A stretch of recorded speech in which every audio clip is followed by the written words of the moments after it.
প্রায় ৫,০০০-এরও অধিক ভক্ত তারা এখানে প্রসাদ পান। সাগমা বা ধনুডিতে আমরা যে ধরনের দেখতে পাই সে ধরনের ডেকোরেশন আমরা এখানে একটি পাবো। তো সেদিন তো পাইনি, তবে আজকে পেয়েছি তাকে। কি ৬০,০০০ টিকিট সব বিক্রি নাকি? তো আপনি তো একদম কামাল করে দিয়েছেন। তো প্রতিবারের মতো এবারেও দারুণ থিম নিয়ে আমাদের সামনে হাজির এই কালী পূজায়। তো এদিকেও আমাদের জন্য একটি সুখবর এসেছে। মিষ্টি মহলেই আমরা পাচ্ছি মোর সুপার মার্কেট। কালী পূজা বঙ্গে বাঙালিদের কার্তিকী অমাবস্যায় মা কালীর পূজা এবং সারা বিশ্বে হিন্দুদের দীপাবলির ৫ দিনের উৎসব, যা শুরু হয় ধন ত্রয়োদশীর ধনতেরাস দিয়ে ও পরপর ছোট দীপাবলি, দীপাবলি, গরোয়া, ভাইদুজ দিয়ে শেষ হয়। এমনকি দীপাবলি উৎসবটি ধর্মীয় সীমানা অতিক্রম করে শিখ, জৈন, বৌদ্ধ সহ বিভিন্ন ধর্মের মানুষ সমান উৎসাহের সঙ্গে তাদের নিজ ধর্মের কাহিনী অবলম্বনে উদযাপন করেন। বা আবহ জানার কোনো প্রয়োজন নেই। এই দোকানে দোকানে এই ঝুলে থাকা সারি সারি রক্ত জবা মায়ের পছন্দের, এ দেখেই মনে হবে এবার মা আসছেন। কি ফুলেই এই যে রং বাহারি রকমারি সব প্রদীপের ভান্ডার নিয়ে বসেছেন এনারা, যেগুলি দেখেও আমাদের প্রাণ মন জুড়িয়ে যায়, সেগুলিও তো ইঙ্গিত দেয় দীপাবলি, দেওয়ালি আসন্ন। এমনিতেই সমস্ত পূজা উৎসব নিজস্ব আঙ্গিকে অবশ্যই বিখ্যাত, কিন্তু কালী পূজা ও দীপাবলির মিলনে এই দিনগুলি সবচেয়ে যেন জমজমাট হয়। ধনতেরাসের বিপুল অঙ্কের কেনাকাটা, দীপাবলির আলোয় ভরা শহর থেকে গ্রাম, বাজি ফটকার বিশেষ আয়োজন, সাথে মিষ্টান্ন উপহার সামগ্রীর আদান প্রদান, গোবর্ধন পূজা, রঙিন রঙ্গোলি, ভাইফোঁটার ঘরে ঘরে ব্যবস্থাপনা, সব মিলিয়ে জমজমাট ৫ দিনের এই উৎসব।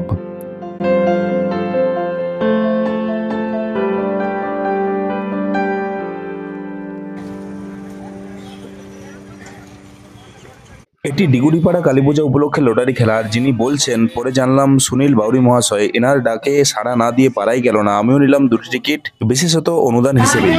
কালকেই খেলা, কালকেই খেলা।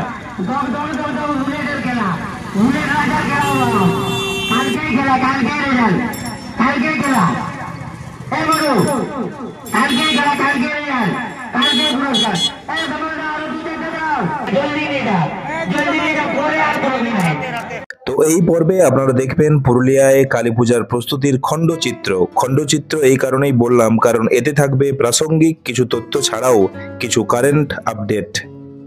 সাহেব বাঁধের অপোজিটে যে নতুন বাঁধ, তার পাড়ে যেটি হয় ওই লেকল্যান্ড ক্লাব। তো প্রতিবারের মতো এবারেও দারুণ থিম নিয়ে আমাদের সামনে হাজির এই কালী পূজায়।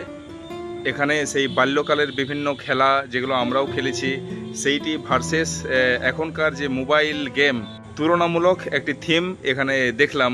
আর কালী পূজায় বিশেষ আকর্ষণ তো থানাগুলিতে থাকেই। তো আমি পৌঁছেছি পুরুলিয়া মফস্বল থানা প্রাঙ্গণে। গেট থেকে শুরু করে মোটামুটি লাইটিংয়ের ভালোই ডেকোরেশন রয়েছে। আর এখানে এই যে মণ্ডপটি সাজানো হচ্ছে, ভালোই মোটামুটি ডেকোরেশন। এখানে থাকবেন মা কালী। তো খুব সুন্দর চত্বরটিকে সাজানো হয় আজ, তো এরকম আমরা দেখছি। আর এই যে এইখানে দেখছেন বাঁশ দিয়ে জায়গাটি করা হচ্ছে, এখানে কিন্তু প্রসাদের ব্যবস্থা থাকে। কালী পুজোর পরের দিন দুপুর থেকে মোটামুটি দুপুর 2টো থেকে শুরু হয়, রাত 10টা অবধি চলে এখানে প্রসাদ বিতরণের কাজ। প্রায় ৫,০০০-এরও অধিক ভক্ত তারা এখানে প্রসাদ পান। তো প্রতিটি থানারই এই ট্রেডিশনটি কিন্তু আছেই। তো অবশ্যই এটি একটি দ্রষ্টব্য জায়গা হবে এবার কালী পূজার। রঙ্গোলির রঙের পসরা নিয়ে বসা, ছোট থেকে আমরাও দেখে এসেছি বরাবর এই জায়গায় এনাদের এই প্রদীপ, মাটির হাঁড়ি নিয়ে বসা। নর্থ লেক রোড বলুন বা বিভিন্ন থানাগুলি বলুন, মফস্বল থানা বা সদর থানা, বেলগুমা পুলিশ লাইন, সেগুলি তো আছেই, বরাবরই হয়। তো এইবার এইখানে আমরা এক নতুন ধরনের পাচ্ছি, প্রায় সরস্বতী পুজোর সেই মণ্ডপ সাগমা বা ধনুডিতে আমরা যে ধরনের দেখতে পাই সে ধরনের ডেকোরেশন আমরা এখানে একটি পাবো।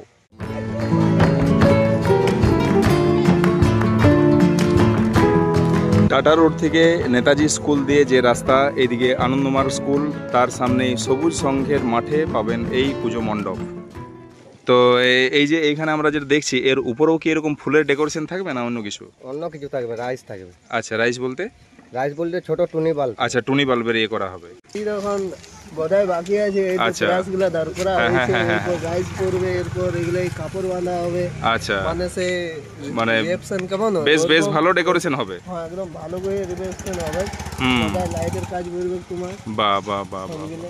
শপিং মল ছিল কিন্তু ওই সাইডে দেশবন্ধু রোডেই। তো আমাদের এই দিকের দুলবি নডিহা বা মিষ্টি মহলের মানুষদের খুবই আফসোস হতো যে সব শপিং মল ওইদিকে হচ্ছে, এইদিকে কবে পাবো। তো এইদিকেও আমাদের জন্য একটি সুখবর এসেছে। মিষ্টি মহলেই আমরা পাচ্ছি মোর সুপার মার্কেট, জাস্ট ওই নডিহা জিমন্যাস্টিক তার কিছুটা আগে এইখানে আমরা পেয়ে যাচ্ছি মোর শপিং কমপ্লেক্স। এই জাস্ট কাজ চলছে, এখন কিছুদিন তো সময় লাগবেই। যেটা শুনলাম মোটামুটি আরও 1 মাস, নভেম্বর ডিসেম্বর নাগাদ ওপেনিং হয়তো হবে। ঘরের যাবতীয় রান্না বা এইসবের সামগ্রী, মানে এরকম ড্রেস টেস এইসব থাকছে না, জাস্ট একটাই কম্পার্টমেন্ট নিচের গ্রাউন্ড ফ্লোরেই থাকছে। আর খেলা হয়ে গেল, আমারও তো দুটি কাটা ছিল, দেখা যাক কোনটি পাই আমি। কি ফার্স্ট পাই, ফোর্থ না ফিফথ, এই ফলাফল সবাই মোটামুটি মেলাচ্ছেন।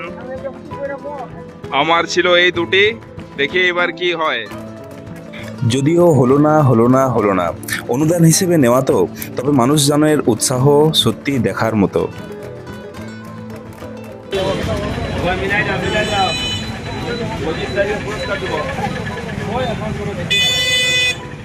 তো সেদিন তো পাইনি, তবে আজকে পেয়েছি তাকে। কি 60,000 টিকিট সব বিক্রি নাকি? তো আপনি তো একদম কামাল করে দিয়েছেন। না যা আপনি বলেছেন, মোটামুটি যারা গেছে তারা অবশ্যই দাঁড়িয়েছে, অন্তত টিকিট নেক বানা নেক। তো কি প্রত্যেকবারে এরকম হয়? প্রত্যেক বছরে আমাদের টিকিট মানে আনসোল্ড থাকে না, আমাদের সব টিকিট সব সোল্ড হয়ে যায় প্রত্যেক তো বছর। এইবার কি বিশেষ, মানে 60,000 টিকিট, মানে এটা হিউজ অ্যামাউন্ট। আমরা এর আগেও খেলাইছি 60,000, হ্যাঁ প্রায় 10-12 বছর আগে, তখন 10 টাকা ছিল, এই বছর 20 টাকা হয়েছে। আচ্ছা, তাও আমরা লাভবান। বাহ বাহ। আপনার নাম কি? সুনীল বাউরি। বাহ, দারুণ দারুণ দারুণ।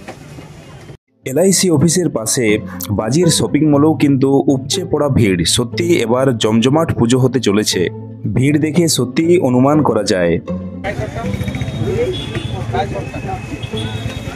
তো চলুন আমরাও এই 5টি দিন মেতে উঠি আনন্দে, আর এরই মধ্য দিয়ে আমরাও শরিক হই রাবণকে পরাস্ত করে শ্রীরামের অযোধ্যায় প্রত্যাবর্তনের দিনটিকে অন্ধকারের উপর আলোর বিজয় দিবস হিসেবে, বা ধন ও সম্পদের সমৃদ্ধির দেবী লক্ষ্মীর প্রার্থনা করে, বা বিভিন্ন ধর্মাবলম্বী মানুষদের ঐক্য ও সাম্প্রদায়িক সম্প্রীতির বার্তা দিতে, সাংস্কৃতিক ঐতিহ্য প্রবাহমান রাখতে, প্রদীপের শিখায় হতাশাকে দূরে সরিয়ে আশার আলোয় নিজেকে রাঙিয়ে নিতে বিশ্বস্তরীয় উৎসবে সক্রিয় অংশগ্রহণে হই সামিল।